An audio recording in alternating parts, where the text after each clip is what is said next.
आगे गए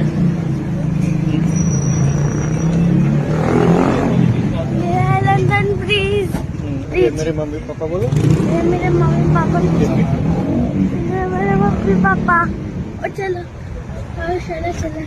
सुपरस्टार खेसारी लाल यादव का एक वीडियो बहुत ही वायरल हो रहा है दोस्तों। उसमें ऋषभ जो लंदन में फुल मस्ती कर रहा है उसका वीडियो आया दोस्तों। आप लोग जरूर इस वीडियो क्लिप को देखें दोस्तों, जो कि मेरे पास वीडियो क्लिप आया। यहाँ पे देख सकते हैं खेसारी लाल और सभी उनके फैमिली लोग हैं जो कि यहाँ पे खूब मस्ती कर रहे हैं दोस्तों। यहाँ पर बहुत मज़ा आ रहा है सभी लोगों को। और ये वीडियो क्लिप मेरे पास छोटा सा आया दोस्तों, जो कि ऋषभ भी यहाँ पर खूब मस्ती कर रहा है दोस्तों। ये वीडियो आपको अच्छा लगा तो चैनल को सब्सक्राइब करें दोस्तों।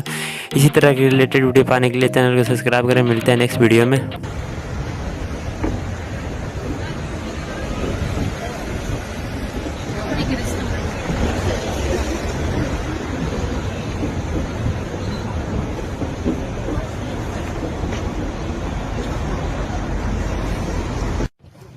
हेलो आ जाओ।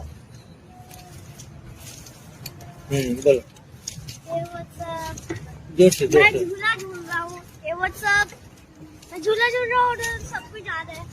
तो मेरे अंकल और मैं इधर ही झूल रहे हैं। चलो चलो चलो चलते दूसरी जगह, चलो दिखाते हैं दो लोगों को। ये लंदन